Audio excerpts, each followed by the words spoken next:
India गठबंधन Samajwadi party Congress के प्रत्याशी रहे आलोक मिश्रा जी हमारी पार्टी के और इंडिया गठबंधन के बगल की लोकसभा से चुनाव लड़े थे, जो पूर्व सांसद राजाराम पाल जी, मंच पर उपस्थित पार्टी के विधायक अमिताभ वाजपेयी जी, मोहम्मद हसन रूमी जी, संजीव दरियावादी जी और बहुत सारे हमारे नेता, प्रभाजी राजेंद्र कुमार विधायक जी, सुनील कुमार साजन जी और तमाम हमारे जो कांग्रेस पार्टी, समाजवादी पार्टी के जितने भी मंच पर सम्मानित नेता बैठे हैं, सभी हमारे सम्मानित नेता और इस चुनावी जनसभा में आए हुए सभी हमारे आदरणीय बुजुर्ग कांग्रेस और समाजवादी पार्टी के नेता, कार्यकर्ता, माताएं, बहनें और पत्रकार बंधुओं, मैं सबसे पहले सभी साथियों का बहुत बहुत धन्यवाद और आभार प्रकट करना चाहता हूं। ये जो चुनाव होने जा रहा है, ये बहुत ही विशेष परिस्थितियों में चुनाव है। यहां के जितने भी लोग हमारे आए हुए हैं, समाजवादी साथी, कांग्रेस पार्टी के, पूरे उत्तर प्रदेश के लोग जानते हैं कि इस विधानसभा का जो चुनाव होने जा रहा है वो जबरदस्ती चुनाव कराया जा रहा है। और यहां पर हमें याद है, बहुत सारे साथी समय समय पर कहते थे कि भारतीय जनता पार्टी और कुछ लोग इस कोशिश में है कि चुनाव हो जाए। मैं बात उस समय स्वीकार नहीं कर रहा था, लेकिन जिस तरीके से कार्रवाई सरकार ने की और जिस तरीके से झूठे मुकदमे लगाए गए, उसकी वजह से आज हमें और आपको चुनाव के बीच में जाना पड़ा है।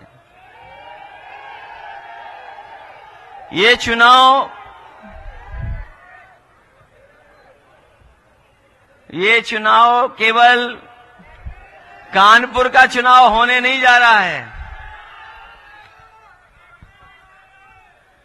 ये चुनाव केवल कानपुर का नहीं है। जब मैं और आप यहां पर मैदान में मिल रहे हैं तो बहुत सारे लोगों को जानकारी हो गई होगी कि सुप्रीम कोर्ट का अभी बुलडोजर पे फैसला क्या आया है। अभी जब हम और आप लोग इस जनसभा में खड़े हैं, बैठे हैं, उससे आने से पहले आपको सबको पता होगा कि सुप्रीम कोर्ट ने क्या टिप्पणी की है और इस सरकार का जो बुलडोजर प्रतीक बन गया था, उसके खिलाफ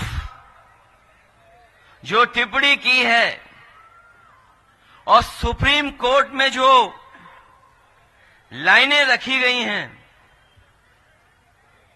वहां के जज साहब जो उन्होंने पढ़ा लाइनों को और जो बोला कोर्ट में, वो कोई भी लोकतंत्र में जो फैसला आया है उसको स्वीकार करेगा, उसको बधाई देगा। मैं इस मौके पर जो सुप्रीम कोर्ट का फैसला आया है सरकार के खिलाफ, उसका धन्यवाद देता हूं, बधाई देता हूं। और वो जो लाइनें पढ़ी उन्होंने, जिस तरीके से घर तोड़ा गया था बुलडोजर से, उसके खिलाफ कोर्ट में गए और उसके बाद जो जजमेंट आया है, ऐसे कम फैसले होते हैं जहां पर सरकार को जुर्माना देना पड़ता है। क्या कोई सोच सकता है कि सुप्रीम कोर्ट ने सरकार पर 25 लाख का जुर्माना लगाया है? न केवल जुर्माना लगाया है, बल्कि ऐसे दोषी अधिकारियों के खिलाफ कार्रवाई करने के लिए भी कहा है जिन्होंने बुलडोजर चला करके किसी का घर तोड़ने का काम किया है। जो घर तोड़ना जानते हैं उनसे क्या उम्मीद करोगे आप? जो घर तोड़ने में सेकंड न लेते हो, उनसे क्या उम्मीद करते हो? कम से कम आज के बाद उनका बुलडोजर हमेशा हमेशा के लिए खड़ा हो जाएगा गैराज में। अब किसी गरीब का घर नहीं टूटेगा। और जो फैसला देते समय पढ़ा उन्होंने अपनी लाइनें, अपना घर हो, अपना आंगन हो। उन्होंने एक व्यक्ति के बारे में लिखा कि अगर जो व्यक्ति अपने जीवन भर में कोशिश करता है कि घर बना ले, उसके लिए जो लाइनें पढ़ी गई कोर्ट में, अपना घर हो, अपना आंगन हो, इस ख्वाब में हर कोई जीता है। इंसान के दिल को ये चाहत है कि एक घर का सपना कभी न छूटे। तो सोचिए, सुप्रीम कोर्ट ने कहा है, इससे ज्यादा सरकार के खिलाफ टिप्पणी और क्या हो सकती है। ये बात मैं इसलिए कह रहा हूं और ये लाइनें मैं इसलिए पढ़ रहा हूं, हमें पूरा भरोसा है न्यायालय पर। एक दिन हमारे आपके विधायक रिहा होकर के आपके बीच में आएंगे और जो पहले जिस तरीके से काम करते थे उसी तरीके से काम करेंगे। सोचिए कितनी तकलीफ और परेशानी का उन्हें सामना करना पड़ा। वो जो झूठे मुकदमे लगे जिसकी वजह से जेल जाना पड़ा, और जिन परिस्थितियों में चुनाव हो रहा है, आज उनकी पत्नी जो कभी चुनाव में नहीं निकली बाहर, कभी पब्लिक कार्यक्रमों में नहीं पहुंची, लेकिन सोचो परिस्थितियों ने क्या परिस्थिति पैदा की कि आज समाजवादी पार्टी ने उन्हें अपना प्रत्याशी बना करके इंडिया गठबंधन के सहयोग से आपके बीच में चुनाव लड़ने के लिए पहुंचाया है। मैं जानता हूं ये आधी आबादी का भी नेतृत्व कर रही हैं। ये न केवल जीतेंगी बल्कि रिकॉर्ड मतों से जीतने जा रही हैं।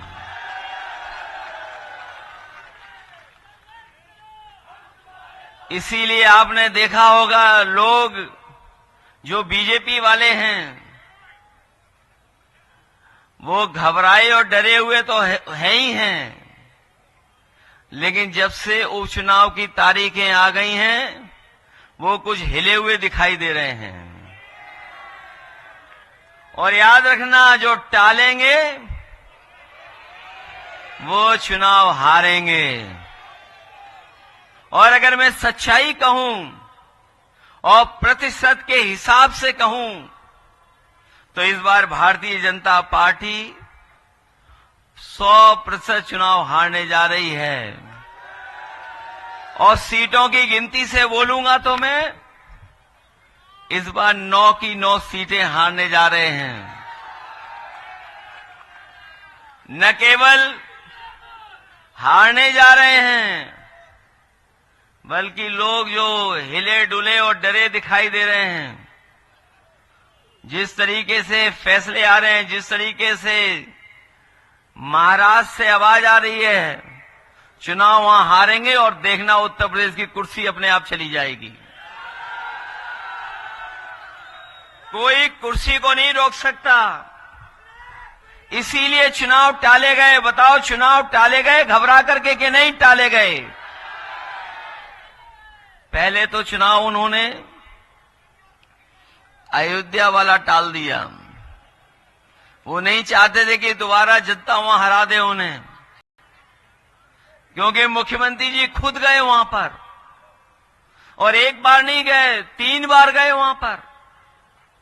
3 बार गए, अधिकारियों को लगा दिया, तमाम योजनाएं उन्होंने शुरू करा दी जो बंद पड़ी थी। लेकिन जब उनका इंटरनल सर्वे आया कि आप तब भी हार रहे हो, तो उन्होंने चुनाव अयोध्या का भी टाल दिया। ये चुनाव बताओ कब होना था आपके बीच में? आज कौन सी तारीख है? इसी दिन इन्हें चुनाव हारना था, लेकिन चुनाव टाल दिया इन्होंने। और कभी सोचा कि उन्होंने चुनाव क्यों टाला? चुनाव इसलिए टाला इन्होंने कि जब इन्हें मालूम पड़ गया कि त्योहारों के समय पर लोग आए हैं, छुट्टी लेकर के आए हैं, घर पर पहुंच गए हैं। त्योहारों के साथ साथ उन्होंने मन बना लिया था कि इस बार भारतीय जनता पार्टी को सबक सिखा करके जाएंगे। जब उनको इस बात की भनक पड़ गई तो उन्होंने 13 तारीख से चुनाव टाल करके 20 तारीख कर दिया। अगर 20 तारीख कर दिया तो कानपुर वाले लोग इतना हैं कि 13 का हिसाब पूरा का पूरा 20 तारीख को करेंगे। यहां कोई चुनाव नहीं बचा। और हमारे जो मुख्यमंत्री जी हैं वो पीडीए के बारे में जानते नहीं हैं। वो कह रहे हैं कि पता नहीं क्या पीडीए है, उनका फुल फॉर्म जो पीडीए का बताया तो मैं बहुत सोचता रहा, ये बताओ एच कहां से आ गया इसमें। जो वो पीडीए का उन्होंने फुल फॉर्म बनाया, मैं सोचता रहा ये एच कहां से आ गया। और सच्चाई तो ये है, जो पीडीए वाले घबराए हुए हैं वो इसलिए घबराए हुए हैं, पीडीए के नारे से उनके पेट में दर्द हो रहा है। पीडीए मतलब पेट में दर्द हो रहा है नारे से। ये जब से पीडीए का नारा चला है और साइकिल का हैंडल हाथ ने पकड़ा है, साइकिल का हैंडल हाथ ने जब से पकड़ा है घबराए हुए घूम रहे हैं। और हम और आप लोग तो जानते हैं कि ये कलयुग भी चल रहा है और कलयुग में सब उल्टा पुल्टा होता है। तभी आप देख रहे होगे बोल भी बहुत रहे हैं। वैसे तो हमारे यहां परंपरा ये है कि जो ज्ञानी होता है वो चुप रहता है। तभी हमारे यहां परंपरा चली है मौनी बाबा की। लेकिन पता नहीं उल्टा पुल्टा क्यों हो रहा है। लगता कलयुग है इसलिए उल्टा पुल्टा हो रहा है। जो बुनियादी सवाल हैं उनका जवाब एक भी नहीं है सरकार के पास।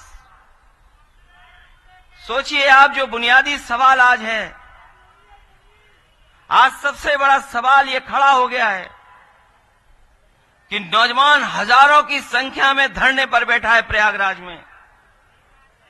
वो नौजवान कह रहा है कि हमें परीक्षा कराओ, हम परीक्षा देने के लिए तैयार हैं। लेकिन ये सरकार पता नहीं क्यों परीक्षा कैसी कराना चाहती है। जो लोग नारा दे रहे हैं कि वन नेशन वन इलेक्शन, जो नारा देते हैं वन नेशन वन इलेक्शन, बताओ परीक्षा नहीं करा पा रहे हैं। परीक्षा में न जाने कौन सा बदलाव चाहते हैं। ये योगी सरकार अनुपयोगी है। और जो आयोग है, आयोग बन करके खड़ा है, वो नौकरी नहीं दे पा रहा, वो परीक्षाएं नहीं करा पा रहा। और सोचिए पर्चे कितने लीक हुए थे, याद है आपको कि नहीं याद है? 7 साल में इतने कभी परीक्षा लीक नहीं हुए पेपर जितने इस सरकार में पेपर लीक हुए थे।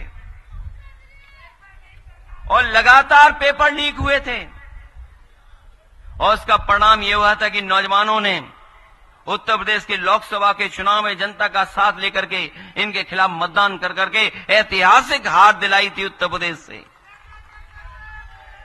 ये कभी कल्पना नहीं कर सकते थे, लेकिन उत्तर प्रदेश के किसानों ने, नौजवानों ने मिलकर के इनको हराने का काम किया। जो नौजवान नौकरी ढूंढ रहा है वो जान गया है कि नौकरी भाजपा के एजेंडा में नहीं है। ये नौकरी देना, पेपर कराना, समय पर नौकरी मिल जाए, वो भारतीय जनता पार्टी का एजेंडा नहीं बचा। और ये न केवल नौजवानों को धोखा दे रहे हैं, बल्कि नौजवानों के भविष्य को भी धोखा देने का काम कर रहे हैं। नौकरी है ही नहीं, रोजगार नहीं। और इलाहाबाद के हजारों छात्र आंदोलन कर रहे हैं। इन पे आरोप लगते हैं, कोई एक आरोप नहीं लगता, इन पे आरोप लगातार लग रहे हैं। परीक्षा प्रणाली में हेरा फेरी करने वाले यही भाजपा के लोग हैं, इन पे आरोप लगता है। गलत प्रश्नोत्तर बनाते हैं, गलत क्वेश्चन पेपर बनाते हैं और उसका पेपर छपवाने वाले कोई नहीं है, भाजपा वाले हैं। पेपर लीक करवाने वाले भी भाजपा वाले हैं। परीक्षा की तारीख टालने वाले यही भाजपा वाले हैं। परीक्षा रद्द करवाने वाले यही भाजपा वाले हैं। और कभी कभी कॉपी भी बदलवा देते हैं। और आपको याद होगा पिछले चुनाव में भी और आज भी हम कह रहे हैं कि आरक्षण को मारने वाला कोई नहीं, यही भाजपा वाले लोग हैं जो आरक्षण को भी समय समय पर छीनने का काम कर रहे हैं। न केवल आरक्षण को मार रहे हैं बल्कि रिजल्ट को भी परवाह नहीं करते कि समय पर रिजल्ट आए कि नहीं आए, रिजल्ट को भी टालते हैं। और जब इन सब चीजों से निकल भी जाए तो ये जाकर के कोर्ट में परिणाम को भी उलझाने का काम करते हैं। लेकिन इस बार नौजवानों ने मन बनाया है कि ऐसी युवा विरोधी सरकार के खिलाफ मतदान करने का काम करेंगे और न केवल इस चुनाव में हराएंगे बल्कि 27 का चुनाव का भी हराने का काम करेंगे। ये हमारे साथी जो महंगाई की बात कर रहे हैं, आज अखबार पढ़ा होगा या कल की खबर पढ़ी होगी आपने, पिछले कई वर्षों की सबसे ज्यादा महंगाई दर आज दिखाई दे रही है। कोई भी चीज है उसकी सब महंगाई बढ़ा दी और उसका परिणाम ये हुआ कि महंगाई की वजह से हमारे त्योहार भी फीके पड़ गए और जो लोग हमारे त्योहारों पे खुश होते थे महंगाई की वजह से त्योहारों पे भी दुखी नजर आए। और महंगाई इसलिए भी है क्योंकि भारतीय जनता पार्टी के लोग मुनाफा कमाना चाहते हैं, मुनाफा कमा करके महंगाई को बढ़ाने का काम कर रहे हैं। न केवल महंगाई बढ़ाई है बल्कि हमारे किसानों के सामने भी संकट पैदा किया। याद रखना, जब किसान हमारा खुशहाल होता है तब हमारे शहर भी खुशहाल हो जाते हैं, क्योंकि जब किसान के हाथ में पैसा आता है तो हर चीज बिकती है, हर चीज की खपत बढ़ती है। ये हमारे किसानों के साथ धोखा कर रहे हैं। पहले तो बोरी में चोरी करते थे, आज पता कर लो डीएपी की बोरी पूरी चोरी हो गई। ये जो लोग हमें दिखाई दे रहे हैं, अखबार पढ़ते होंगे या जानते होंगे, ग्रामीण क्षेत्र में पता कर लें, डीएपी की किसी दुकान पर डीएपी नहीं है। और बीजेपी वालों को कौन समझाए, ये डीएपी को भी वो पीडीए समझ रहे हैं। उन्हें समझ में आ रहा है कि ये डीएपी पीडीए है, क्योंकि डीएपी में डीएपी और पीएडी में पीएडी दोनों अक्षर एक से दिखाई देते हैं। तो जहां पीडीएस की वजह से उन्हें पेट दर्द है, इसीलिए दुकानों से किसानों की डीएपी भी गायब कर दी उन्होंने। कहीं डीएपी नहीं है। और ये जो कुछ चल रहा है, सब कुछ जो दंगे कराए जा रहे हैं, इसके दोषी कोई है तो भाजपा ही है। ये दंगा हुआ नहीं, भाजपाइयों ने कराया और भाजपा के लोगों ने भाजपाओं पे ही केस लिखवाया। और ये इसलिए घटना करते हैं जिससे कि हमारे जो बुनियादी सवाल हैं वो छिप जाएं, बुनियादी सवालों पे चर्चा नहीं हो।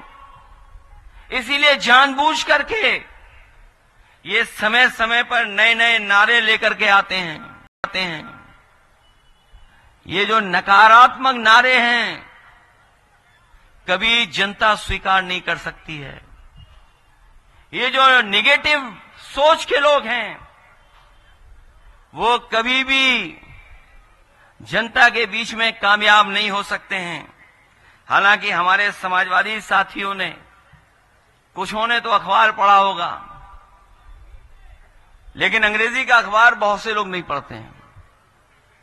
लेकिन आज सुबह सुबह जब मैं अखबार पढ़ रहा था, हमारे पत्रकार साथी, देश का बहुत प्रतिष्ठित अखबार, बहुत खबरें थी उसके अंदर, लेकिन उन्हीं खबरों के अंदर एक छोटी खबर भी थी। वो मैं आपके माध्यम से उन तमाम नकारात्मक लोगों को बताना चाहता हूं कि नकारात्मक होने से क्या नुकसान होता है। जो नेगेटिविटी होती है, जो डर खुद होता है, उसका असर क्या दिखाई देता है। जो अखबार मैंने पढ़ा और जो खबर उसमें पढ़ी, एक बहुत ही प्रतिष्ठित यूनिवर्सिटी है, पेंसिल्वेनिया स्टेट यूनिवर्सिटी, वहां की रिसर्च ये कहती है कि जो लोग नकारात्मक हैं, जो लोग नेगेटिव हैं, जो लोग डर की बात करते हैं, उनकी उम्र कम होती है। ये सुझाव दे रहा हूं मैं उन लोगों को जिनका भाव चेहरे से नकारात्मक दिखाई देता है, जिनके हाथ में विकास की रेखा नहीं है, उनके हाथ में विनाशकारी रेखा है। और ये स्टडी कहती है कि अगर आप खुश रहते हो, आप पॉजिटिव बात करते हो, तो आपकी उम्र भी बढ़ती है और आप जवान भी दिखाई देते हो। ये सुझाव है भारतीय जनता पार्टी के जो नकारात्मक सोच वाले हैं, जो दूसरों को अपराधी बोलते हैं, गुंडा बोलते हैं, बदमाश बोलते हैं। आपने सुना होगा हम लोगों को और आप लोगों को क्या क्या कहते हैं ये लोग।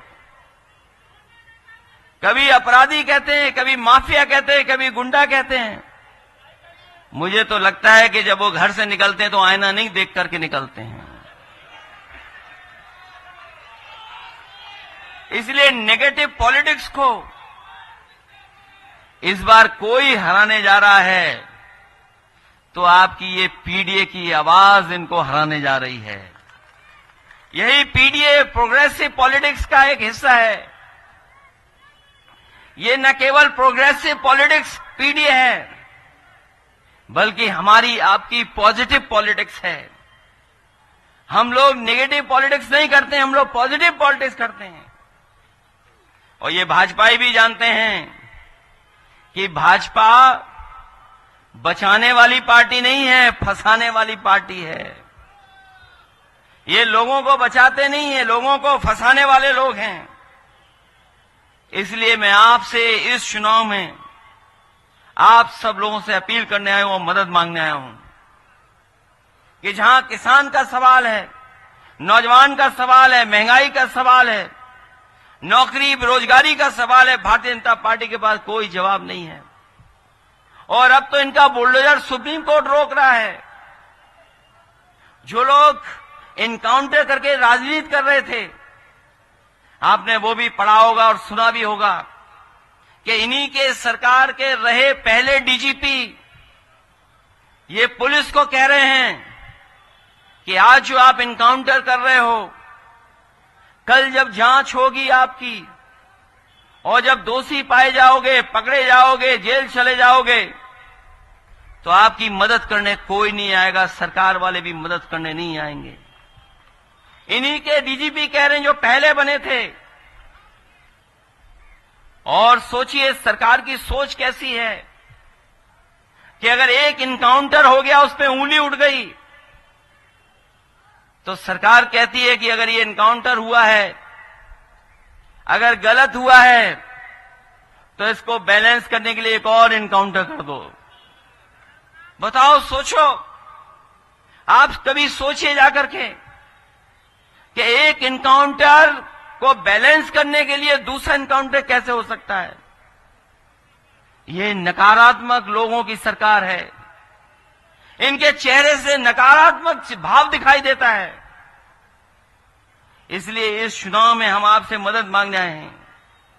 ये चुनाव कोई सामान्य चुनाव नहीं है। ये चुनाव आपका है, आपका।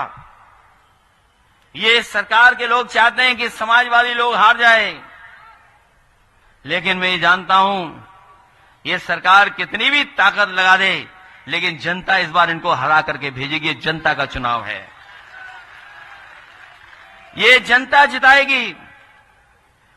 और सोचिए कितना अन्याय हुआ है, जेल भेजने से लेकर के दूसरी जेल भेज देने का। और मैं आपसे कहना चाहता हूं, वो तो कानपुर में ही रखते विधायक जी को, लेकिन क्योंकि मैं मिलने आ गया था विधायक जी से, इसलिए उन्होंने यहां से महाराजगंज भेज दिया। मैं आप सबको कह के जा रहा हूं, उन अधिकारियों को भी कहता हूं कि जिन्होंने ये फैसला लिया है, जब सरकार बदलेगी तो फैसले वैसे ही लिए जाएंगे। जैसा व्यवहार आपका है वैसा ही व्यवहार हमारा होगा।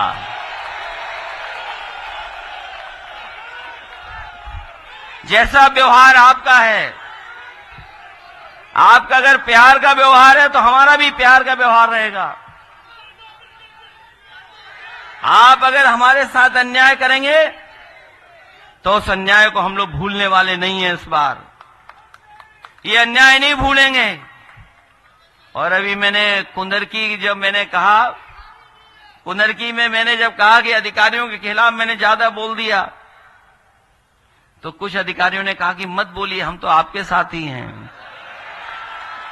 और वो इसलिए भी हैं कि आपने कभी देखा हिसाब किताब, 50 में पायदान वाला सबसे ऊपर बैठा है, तो बाकी जितने लोग हैं क्या खुश होंगे? 50 में पायदान वाला सबसे ऊपर है, जिसको एक एक करके ऊपर आना था, किसी को नहीं आने दिया जा रहा है। तो वो सब के सब इंतजार कर रहे हैं कि कुर्सी कब हटे, कब हिले, तब हम आपका साथ देंगे। अभी तो अंदर ही अंदर साथ दे रहे हैं, बाद में आपके खुल करके साथ देने जा रहे हैं। ये जो पुलिस के हमारे साथी हैं, ये जानते होंगे पुलिस विभाग के लोग, सबसे महत्वपूर्ण फैसले समाजवादियों ने लिए। जब प्रमोशन की बात आई तो बहुत सारे लोग कह रहे थे कि प्रमोशन करिए लेकिन परीक्षा लिखवाइए, प्रमोशन के लिए परीक्षा लिखवाइए। लेकिन परीक्षा हमारे जवान कैसे दे पाते हैं जिन्होंने नौकरी 10 साल, 15 साल, 20 साल कर ली थी। मैंने कहा कोई परीक्षा नहीं होगी, सीधा का सीधा प्रमोशन होगा। और उसका परिणाम हुआ कि इतने प्रमोशन कभी नहीं हुए जितने समाजवादी सरकार में हुए। ये हमारे पुराने लोग जानते होंगे, थाने में जब अपनी समस्या लेकर के जाते थे तो पहले थाने वाले लोग कहते थे कि हमारी गाड़ी में डीजल पेट्रोल तो भरवा दो, तभी तो गाड़ी आगे चलेगी। ये समस्या थी, डीजल पेट्रोल के लिए बजट नहीं होता था। अगर बजट के साथ साथ 100 नंबर की गाड़ी अगर किसी ने दी तो समाजवादियों ने दी थी। ये कानपुर वाले जानते होंगे, सबसे पहले यहीं शुरू हुई थी गाड़ियां। और हम लोगों ने इसलिए व्यवस्था बनाई थी कि फोन करो और पुलिस आपकी मदद करने आ जाए, सेवा करे आपकी। लेकिन पता नहीं उल्टा पुल्टा क्या हो गया है। जब से 100 से 112 हो गई, न केवल इन्होंने अपना हिसाब किताब बदल दिया, रेट बढ़ा लिया है, बल्कि जो थाने में बैठे लोग हैं उन्होंने कहा कि अब जिम्मेदारी तुम्हारी नहीं है, अब तुम्हें समस्या का समाधान नहीं करना है, उन्हें पकड़ करके हमारे पास ले आओ। तो सोच ले थाने में क्या हो रहा है। उत्तर प्रदेश में देखने को मिल रहा है कि पुलिस पुलिस को पकड़ रही है, पुलिस बेईमानी कर रही, पुलिस पुलिस को पकड़ रही। यहां तो बहुत पहले चुनाव में भी हमने कई बार कहा पुलिस पुलिस को पकड़ रही। बताओ, आज तक तो पुलिस चोर को पकड़ती थी, लेकिन इनकी सरकार में बताओ पुलिस पुलिस को पकड़ रही। अभी जो प्रधान सांसद जी का क्षेत्र वाराणसी, वहां पे मैंने खबर पढ़ी कि एक जुआ चल रहा था कहीं दिवाली के शुभ अवसर पर। पुलिस के लोग गए और पूरा पैसा लेकर के चले आए। जब मैंने उसको अपने सोशल मीडिया पे लिख दिया तो पुलिस ने कहा कि ऐसा कुछ हुआ नहीं, घटना नहीं हुई। लेकिन मैं अपने पत्रकार साथियों को धन्यवाद दूंगा, ये लोग भी बहुत खोजी लोग हैं। ये लोग भी ढूंढ के ले आए सीसीटीवी और वीडियो चला दिया कि हमारे पुलिस के अधिकारी एक बड़ा बैग लेकर के जा रहे थे, सस्पेंड हो गए। एक थाना है गाजीपुर बलिया में, हमारे जाने के बाद किसी भी पुलिस कर्मचारी पूछ लेना वो थाना कौन सा है जिसमें सबसे ज्यादा कमाई होती है। सोचिए, थाने की पुलिस को पकड़ने के लिए एडीजी को जाना पड़ा, एडीजी को। और जब एडीजी गए तो रंगे हाथ पकड़े गए, वहां पे रंगे हाथ पुलिस पकड़ी गई और पैसा भी मिला उन पे। बताओ, पुलिस को पकड़ रही है, उन्हें पता ही नहीं भ्रष्टाचार हो रहा है कि नहीं हो रहा है। मैं आपसे कहना चाहता हूं, इतनी लूट और इतनी भ्रष्टाचार कभी नहीं हुआ होगा जितना यहां पर हुआ है उत्तर प्रदेश में इस बार। और ये कानपुर के लोग, कुछ लोग जानते होंगे, जिस समय राष्ट्रपति थे, देश की सुरक्षा सब कुछ कानपुर में थी। उस समय दंगा हो गया और एक तरफा परेशान किया, न जाने कितनों से पैसा वसूल लिया पुलिस ने, न जाने कितनों के खिलाफ कार्रवाई की, पैसा वसूला है, लूट की पुलिस ने। ये जो घटनाएं हम समाजवादी लोग इस बार भूलने वाले नहीं हैं। और जो मुख्यमंत्री जी कहते हैं कि उनके यहां महिलाएं बहुत सुरक्षित हैं, आज ही अखबार मैंने पढ़ा कि महिलाओं को बचाने के लिए कि आत्मदाह कर ले आके कोई, उसके लिए एक नई गठन की है पुलिस के, कुछ लोगों को जिम्मेदारी दी गई है। 100 से ज्यादा अधिकारी लगाए जा रहे हैं, क्योंकि कोई सुनने वाला नहीं है। जिलों में जो गरीब है, परेशान है, मजबूर है, वो क्या करे, कहां जाकर के अपनी समस्या का समाधान करे। कई बार हम लोगों ने खबरें पढ़ी, मदद की उन लोगों की जो लोग दूर दूर प्रदेश में रहते थे, जिनकी कोई सुनवाई नहीं होती थी। वो मजबूरी में आकर के आत्मदाह करते थे मुख्यमंत्री आवास पर। और आप रिकॉर्ड पर मैं कहता हूं ये बात, किसी मुख्यमंत्री के कार्यकाल में इतनी आत्महत्याएं मुख्यमंत्री आवास के सामने नहीं हुई जितनी इनके सरकार में यहां पर हो रही आत्महत्याएं। आत्महत्या रोकी जाए इसलिए पुलिस लग रही है, विशेष दस्ता बनाया जा रहा है। ये है उत्तर प्रदेश, इतने सालों बाद ऐसा चल रहा है। इसी को बोलते हैं कि डबल इंजन सरकार। ये डबल इंजन नहीं है। पहले तो थोड़ा बहुत दिखाई दे रहा था, इंजन से टकरा रहा है। अब तो पूरा उत्तर प्रदेश जान गया है कि दिल्ली वाला इंजन, लखनऊ वाले इंजन को एक दूसरे को टक्कर मार रहे हैं। कितनी टक्कर मार रहे हैं वो लोग आप जानते होंगे। और फिर सबसे बचने के लिए इतिहास का सबसे खराब नारा दिया। इतिहास का और लोकतांत्रिक नारा नहीं हो सकता, ये अनकॉन्स्टिट्यूशनल नारा है, अनडेमोक्रेटिक नारा है। बटोगे और कटोगे, ये नारा अनकॉन्स्टिट्यूशनल है, अनडेमोक्रेटिक है। नकारात्मक लोग ही ऐसा नारा दे सकते हैं। और ये नारा जो दिया इन्होंने, ये लगता है डिवाइड एंड रूल जो अंग्रेज दे गए थे उसी से सीख करके दिया है। अंग्रेज तो चले गए, लेकिन उनके वचनवंशी, अंग्रेज चले गए डिवाइड एंड रूल वाले, लेकिन उनके वचनवंशी और विचारवंशी आज भी हैं जो ऐसा नारा दे रहे हैं। ये लोग डर के व्यापारी हैं, ये डर पैदा करते हैं। और इनका कारोबार भी भय का है, भय के कारोबारी हैं। ये डर का कारोबार करते हैं बीजेपी वाले, ये भय के कारोबारी हैं। और नकारात्मक इनकी पहचान है। न केवल नकारात्मक इनकी पहचान है, बल्कि जुबान भी इनकी नकारात्मक है। इसलिए मैं कहना चाहता हूं, जो मन की कुटिलता होती है वो विचारों की कुटिलता में बदल जाती है। और मैं कहना चाहता हूं, जिन्होंने चुनाव टाला है बहुत बुरा हारेंगे इस बार। और ये जो व्यक्ति अपने विचार से बनता है महान, लेकिन कुछ लोग समझते हैं कि वस्त्र बदलने से ही विचारवानी हो जाते हैं, विचार अच्छे हो जाते हैं। व्यक्ति वस्त्र से नहीं, विचार से बड़ा होता है, और विचार और वचन से ही संत होता है।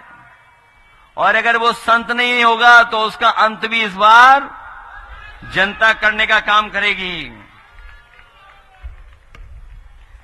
इसलिए मैं आपसे निवेदन करना चाहता हूं कि ये इनकाउंटर वाली सरकार है, ये झूठा फंसाने वाली सरकार है, उसको आप लोग हराओगे कि नहीं हराओगे आप?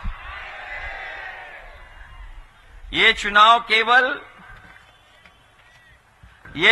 केवल अभी का चुनाव नहीं है, ये 27 का भी चुनाव यही है। हमारे कुछ साथी कह रहे थे 27 का भी चुनाव है, लेकिन उससे भी बड़ी बात है, ये न्याय दिलाने के लिए चुनाव है। न्याय के लिए, न्याय के पक्ष में आपको वोट डालना है, क्योंकि जो अन्याय विधायक इरफान के साथ हुआ है, कोई कल्पना नहीं कर सकता था इतने झूठे मुकदमे लगाए जाएंगे। और केवल समाजवादियों के ऊपर मुकदमे लग रहे हैं। जितने भी समाजवादी लोग हैं, और वो अगर पक्के और ठोस समाजवादी हैं, उन्हें डराने के लिए, झुकाने के लिए। लेकिन मुझे खुशी है इस बात की कि न विधायक जी झुके, न डरे, न उनकी पत्नी जो बहादुर है नसीम सोलंकी झुकी हैं,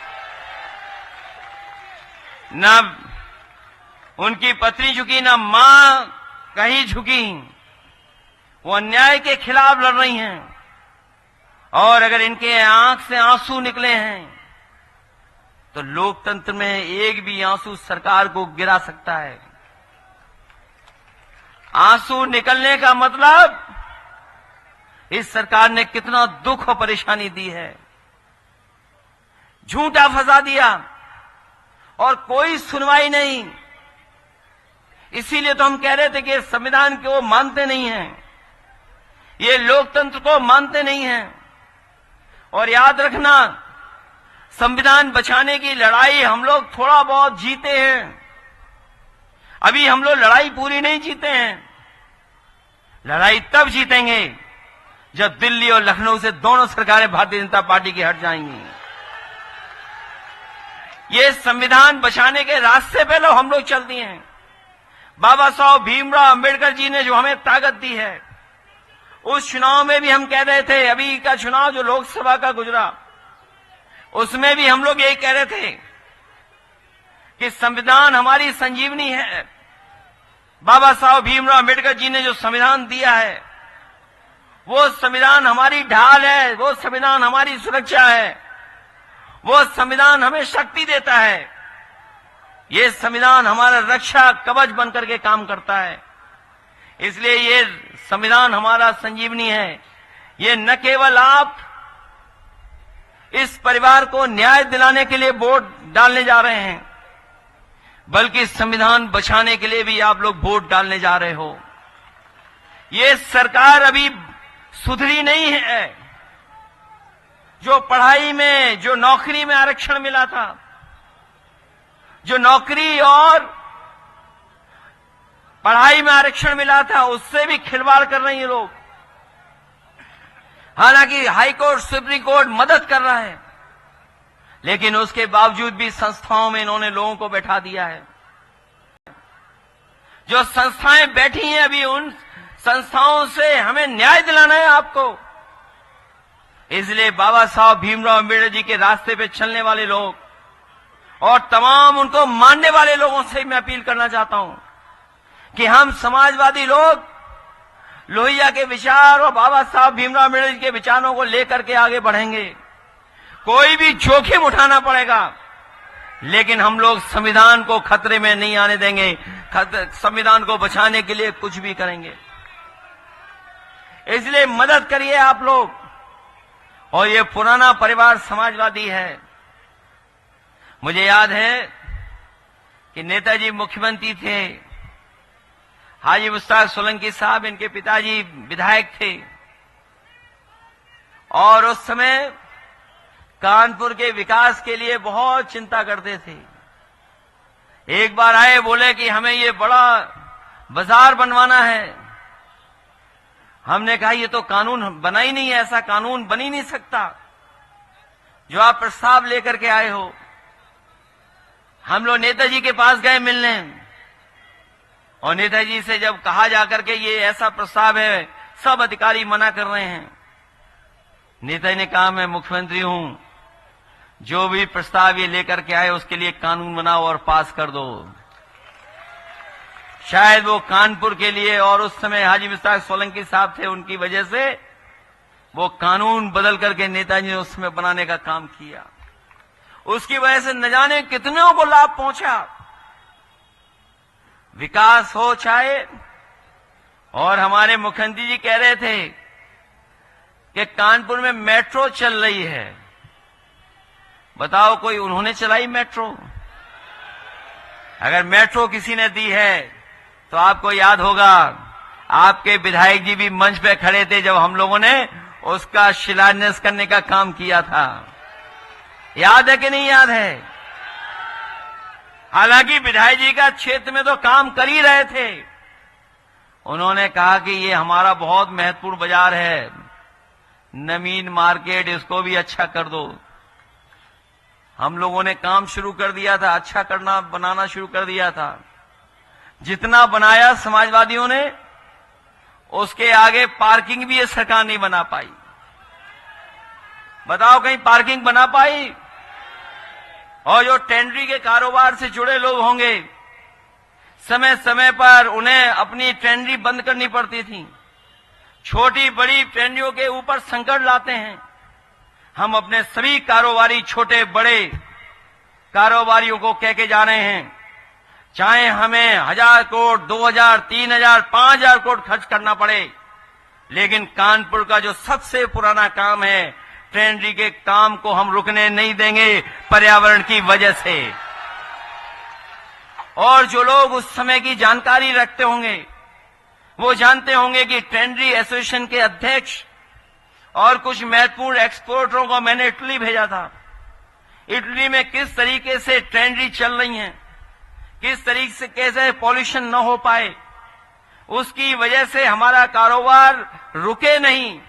चाहे हमारे घर में कारोबार हो, कहीं हो कारोबार, उससे नुकसान न हो, वो टेक्नोलॉजी लाने का काम। और उस समय मैंने कहा कि चाहे कितना भी खर्च हो जाए हम लोग मदद करेंगे, लेकिन हमारी सरकार नहीं रही, नहीं बन पाई। लेकिन हम जानते हैं सीसामऊ जीतने के बाद 27 में सरकार आपकी बनेगी। चाहे हमें हजारों करोड़ रुपए टेंडरी के पानी को और टेंडरी के कारोबार को चलाने के लिए करना पड़े, हम लोग हजारों करोड़ रुपए खर्च करने का काम करके कम से कम कानपुर का जो पुराना काम है उस काम को बंद नहीं होने देंगे। अभी मुझे लाल इमली वाले मिले, उन्होंने ज्ञापन दिया मुझे। उन्होंने कहा कि हमारे मजदूर, हमारे कर्मचारियों को न बोनस मिला है, न कोई सुविधा मिल रही है, न लाल इमली चल पा रही है जिस रुतबे के साथ, जिस उसके हिसाब से चलती थी। हम अपने लाल इमली के जितने भी कर्मचारी और मजदूर संघ के लोग हैं, हमारी मदद करो इसमें। हम आपको भरोसा दिलाते हैं कि अगली सरकार जब समाजवादी पार्टी की बनेगी तो दिल्ली वालों से लाल इमली हम लोग उत्तर प्रदेश को ले लेंगे, जिससे हम ही लोगों के हाथ में आ जाए और सीधा सीधा चलाने का काम करें। वैसे तो मुख्यमंत्री जी पढ़े लिखे ज्यादा हैं कि नहीं, उसके बारे में मैं चर्चा नहीं करना चाहता, लेकिन बिजली का बिल जो महंगा आ रहा है, ये भी इनकी नाकामी है। क्योंकि इस कानपुर में हमारे कांग्रेस पार्टी के भी साथी हैं, यहां बैठे, वो जानते होंगे जिस समय दिल्ली में इनकी सरकार थी और उस समय इनके बिजली मंत्री जायसवाल जी थे और सरकार समाजवादियों की बन गई थी। उस समय एक प्रस्ताव आया कि यहां पर बिजली का कारखाना लगना चाहिए और लगा सकते हैं हम लोग। उस समय हमने कहा कि आप अगर लगाना चाहते हैं तो उत्तर प्रदेश से सरकार से जो आप सहयोग चाहोगे वो करेंगे। मुझे याद है जमीन से लेकर के जो भी सुविधाएं देनी थी उस समय की समाजवादी सरकार ने जमीन से लेकर के सब उपलब्ध करा दिया। और हमारे कई साथियों को याद होगा कि हमने और उस समय के मंत्री जी ने जाकर के नेवेली लिग्नाइट का प्लांट यहां पर शुरू कर दिया था। जब कभी आप हमीरपुर जाते होंगे तो बाईं तरफ देखते होंगे ऊंचा ऊंचा जो चिमनी दिखाई दे रही है वो बिजली का कारखाना समाजवादियों का दिया हुआ और कांग्रेस का दिया हुआ है कारखाना। अगर वो लग गया होता, बिजली ज्यादा बन रही होती तो आपको इतना बिल नहीं देना पड़ता। हमारे उद्योग कारखाने चलाने वालों को मुनाफा ज्यादा हो जाता, उनको बिल ज्यादा नहीं देना पड़ता, उनको कंपटीशन होता तो वो कम से कम दूसरे देशों से कंपटीशन कर सकते थे। इसलिए बिजली का वो भी हम लोगों ने ही किया, समाजवादियों ने। एक और आप देखते होंगे पनखी वाला छोटा कारखाना था बिजली का, अब बताओ कितना बड़ा कारखाना लग रहा है। पहले 250 के लगभग मेगावाट बिजली बनती थी, अब इसमें बनेगी 660।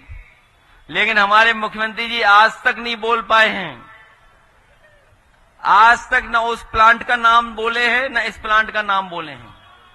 उसका प्लांट का नाम है 3x660 super critical thermal plant और इसका है 1x660 super critical thermal plant. बताओ कभी उनके मुंह से सुना आपने? कभी सुना आपने? तो फिर घबरा जाओगे वोट डालने के लिए। बताओ कोई घबराएगा तो नहीं? वैसे तो गंगा में नहाना तो सब जानते होंगे,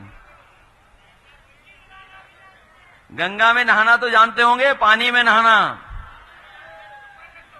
जो हमारे देसी लोग हैं देसी तरह नहा लेते हैं, देसी तरीके से हाथ पैर मार करके, हाथ भी मार करके पैर भी मार करके। लेकिन कई लोग उस्ताद होते हैं स्विमिंग में, वो पानी में उल्टा लेट जाते हैं, कुछ नहीं हिलाते, हाथ बात और सीधा तैरते हुए निकल जाते हैं। बताओ इसी तरह वोट डालोगे कि नहीं डालोगे? अब ये प्रशासन आपकी उस्तादी चेक करना चाहती है कि आप वोट डाल पाओगे कि नहीं डाल पाओगे। और आपको क्या घबराहट है जब पीडीए परिवार आपके साथ है? बताओ पीडीए परिवार है साथ आपके नहीं है? और फिर जो हमारी बहन खड़ी हैं इन्हें तकलीफ और परेशानी देना ये लोग क्या नहीं दे रहे हैं? बताओ इन्हें जाना पड़ रहा है घर घर के नहीं जाना पड़ रहा। जिन्हें घर में रहना था अपने सम्मान के साथ, उन्हें बताओ घर घर जाकर के वोट मांगना पड़ रहा है। और ये वोट इसलिए मांगने के लोकतंत्र मजबूत हो, संविधान मजबूत हो, किसी के साथ अन्याय ना हो, किसी के साथ धोखा ना हो, इसलिए इन्हें जाना पड़ रहा है। इसलिए मदद करना आप लोग सब लोग, और बिल्कुल घबराने की जरूरत नहीं है। क्यों? समाजवादी लोग घबराने वाले तो नहीं हैं।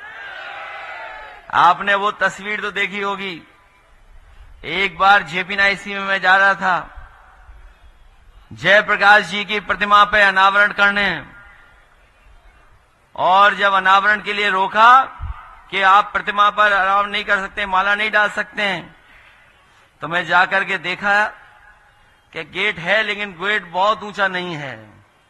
मुझे थोड़ी जगह दिखाई दे रही थी केवल पैर रखने की। तो सोचो हम लोगों ने पैर रख करके बताओ कूद करके चले गए कि नहीं चले गए? इस बार रोकने के लिए उन्होंने टीन लगा दी, बड़ी बड़ी टीन लगा दी, बड़ी बड़ी। हमने कहा अगर टीन लगा दी तो हम भी जयप्रकाश जी की प्रतिमा लाएंगे और अपने घर के पास ही अनावरण डाल देंगे, अनावरण करने। नहीं रोक पाए हम लोगों को, लेकिन अधिकारियों से हमने कहा कि जिस दिन टीन हटाओगे उसी दिन हम डालाएंगे माला। पता लगा अभी भी टीन लगाए हुए हैं वो लोग। हम लोग कानपुर में खड़े, टीन वहां लगी हुई है लखनऊ में। सोचो, इसलिए मदद करिए आप लोग, घबराना नहीं। अगर एक बार रोकें तो दोबारा जाना, और दोबारा रोकें तो तिबारा जाना, और 3 बार भी रोकें तो रात तक इंतजार मत करना, जाते रहना। जाओगे कि नहीं जाओगे वोट डालने? और जब तक चुनाव है तब तक ये डराते रहेंगे, चुनाव दिन ये भी आपका सहयोग करेंगे जो वो लोग हैं, क्योंकि आज जब सुप्रीम कोर्ट का जजमेंट पढ़ लेंगे ये लोग ध्यान से, तो ये भी बदल जाएंगे, कहेंगे कि हम क्यों अपनी नौकरी फंसाएं। और फिर मोबाइल तो सबके पास है ही, फोटो लेना, वीडियो बना लेना बाद में काम आएगा। इसलिए मदद करिए, और बहुत मदद करना सब लोग वोट डालने की। इसलिए ये मान लें कि अब ये जीत के जाएंगी सबसे अच्छे वोटों से। अजय इरफान को खुशी कब होगी और पार्टी को खुशी कब होगी? जब इरफान से ज्यादा वोटों से आप जिता करके भेजोगे। अभी लोकसभा जीते हम लोग, आलोक मिश्रा जी कितने वोटों से जीते थे यहां? वैसे अगर चाहो तो उससे ज्यादा वोटों से जिता सकते हो आप इनको।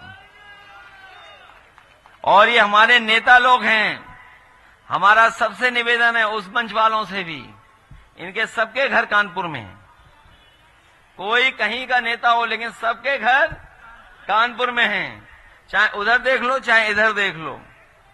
हालांकि हम लोग चूक गए दोनों सीटें, हमारे राजा रामपाल भी जीत गए होते, पता नहीं कहां रह गए पीछे, लेकिन ये दोनों सीटें हमारी जीतने वाली थी। लोकसभा में हम लोग किन्हीं परिस्थितियों में नहीं जीत पाए, लेकिन इस विधानसभा के चुनाव में कोई गलती मत करना आप लोग, कोई गलती मत करना आप लोग। और हम आपको भरोसा दिलाते हैं, आपकी विधानसभा के लोगों को और पूरे कानपुर को भरोसा दिलाते हैं कि जो विकास अभी कभी नहीं हुआ कानपुर में, आप समाजवादियों को जिताओ, कानपुर का विकास हम लोग कर करके कानपुर को भी एक बड़ा शहर बनाने का काम करेंगे। चाहे हमें आपके गंगा एक्सप्रेसवे से जोड़ना पड़े जोड़ेंगे, और ट्रांस गंगा सिटी को भी अगर बनाना पड़ा तो बनाएंगे, और मेट्रो अगर उन्नाव तक ले जाना पड़ा तो मेट्रो को उन्नाव तक ले जाने का काम करेंगे। इसलिए मदद करिए सब लोग, मदद करोगे सब लोग। वैसे तो अधिकारी बहुत डरे हुए हैं, इतना डरे हुए आप सोच नहीं सकते, और इसलिए डरे हुए हैं, आपको ज्यादा पता होगा। बताओ जिला अधिकारी के बंगले में क्या मिला खुदा होकर के? बताओ डीएम साहब को पता ही नहीं लगा कि वहां 8 फीट गहरा गड्ढा खुद गया? बताओ डीएम साहब को पता ही नहीं लगा। और ये स्टेडियम से लेकर के सब किसने शुरू किए थे बताओ आप लोग? मैच करा दिए थे, इसलिए मैच भी होंगे और कानपुर को भी वर्ल्ड क्लास सिटी बनाने का काम करेंगे, जिससे हमारे लोगों को सुविधा मिले और यहाँ का जो पुराना कारोबार है उसको और बढ़ा करके यहाँ के उद्योग और कारखाने को मदद करके कानपुर को और खुशहाल बनाने का काम करेंगे। मुझे पूरा भरोसा है कि जब वोट पड़ेंगे तो यहाँ से समाजवादी पार्टी और इंडिया गठबंधन की प्रत्याशी नसीम सोलंकी जी सबसे ज्यादा वोटों से जीत करके जाएंगी। इसलिए जिताना आप लोग, मदद करोगे सब लोग। ये